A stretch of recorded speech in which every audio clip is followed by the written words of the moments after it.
La historia de Peter Rabbit, escrito e ilustrado por Beatrix Potter.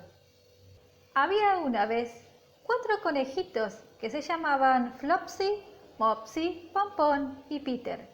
Vivían con su mamá en una madriguera cavada en la arena, debajo de las raíces de un abeto enorme. «Ahora, mis pequeños», dijo la señora Conejo una mañana, «pueden ir al campo o a corretear por el camino, pero no entren en el jardín del señor MacGregor. Allí papá tuvo un accidente y quedó dentro de una tarta. Vayan, vayan y no hagan travesuras. Yo voy a salir». Y la señora Conejo agarró una canasta y su sombrilla y se fue por el bosque hacia la panadería. Allí compró una hogaza de pan integral y 5 bollos con pasas de uva. Flopsy, Mopsy y Pompón, que eran conejitos obedientes, bajaron por el camino y se pusieron a recoger zarzamoras. Pero Peter, que era muy travieso, corrió derechito al jardín del señor MacGregor y se metió por debajo del portón de la cerca. Primero se comió unas plantas de lechuga y luego unas chauchas. Luego se comió unos cuantos rabanitos. Entonces se sintió un poco descompuesto y fue a buscar algo de perejil. Pero ¿con quién se iba a encontrar del otro lado de la reja por la que trepaban los pepinos? Con el mismísimo señor MacGregor. El señor MacGregor estaba de rodillas plantando unos brotes de repollo, pero se puso de pie de un salto y salió corriendo detrás de Peter, con un rastrillo en alto y gritando: «¡Detente, ladrón!».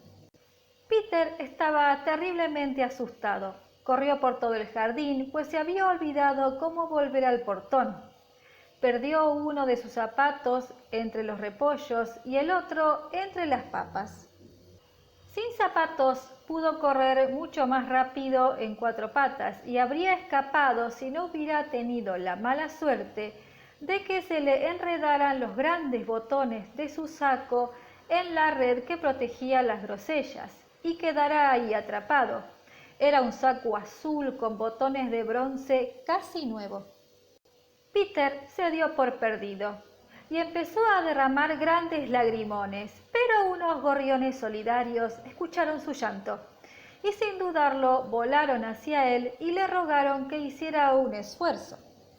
El señor MacGregor se acercó con una criba para ponerla encima de Peter, pero Peter se retorció justo a tiempo, liberándose y dejando su saco abandonado en la red.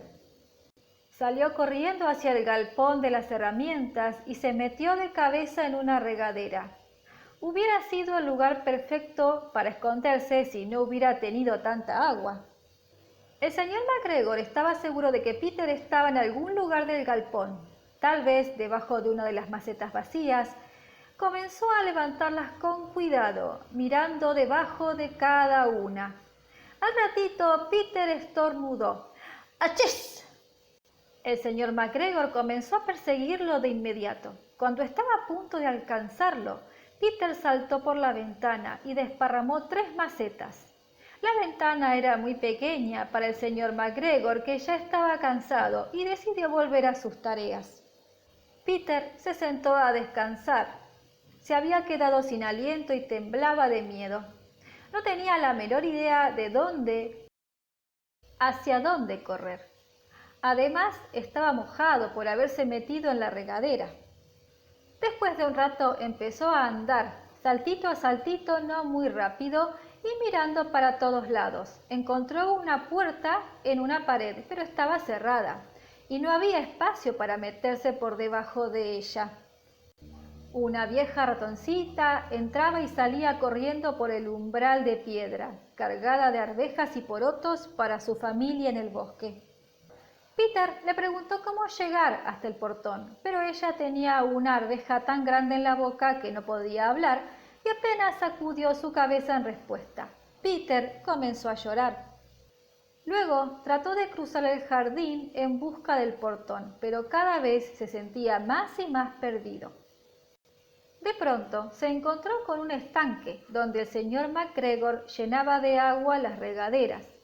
Una gata blanca miraba fijamente a los pececitos. Estaba sentada, inmóvil, pero de vez en cuando la punta de su cola se estremecía de pronto, como si tuviera vida propia. Peter pensó que lo mejor era alejarse sin hablarle. Su primo, el pequeño Benjamín Conejín, le había contado varias cosas sobre los gatos. Volvió a dirigirse hacia el galpón, pero de pronto, muy cerca de él, escuchó el ruido de una pala. Peter se acurrucó debajo de las plantas, pero después de un rato, como nada pasaba, salió, se trepó a una carretilla y espió. Lo primero que vio fue al señor MacGregor limpiando con la pala el cantero de las cebollas. El hombre permanecía de espaldas a Peter, y por detrás de él, más allá, estaba el portón.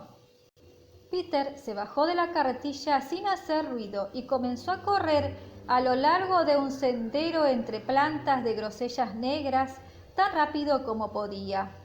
El señor MacGregor lo vio, pero a Peter no le importó. Se deslizó por debajo del portón y por fin estuvo a salvo en el bosque, fuera del jardín. El señor MacGregor armó un espantapájaros con el pequeño saco y los zapatos de Peter para ahuyentar a los mirlos.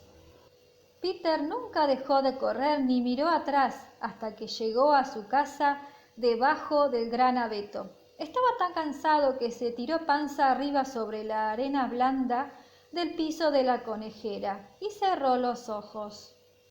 Su mamá estaba ocupada cocinando, pero se preguntó qué habría pasado con su ropa. Era el segundo saco y el segundo par de zapatos que Peter perdía en las últimas 2 semanas. Lamento decir que Peter no se sentía muy bien esa noche. Su mamá lo metió en la cama, preparó un té de manzanilla y le dio un poco a Peter. Una cuchara de té antes de dormir. Flopsy, Mopsy y Pompón, en cambio, cenaron pan, leche y zarzamoras.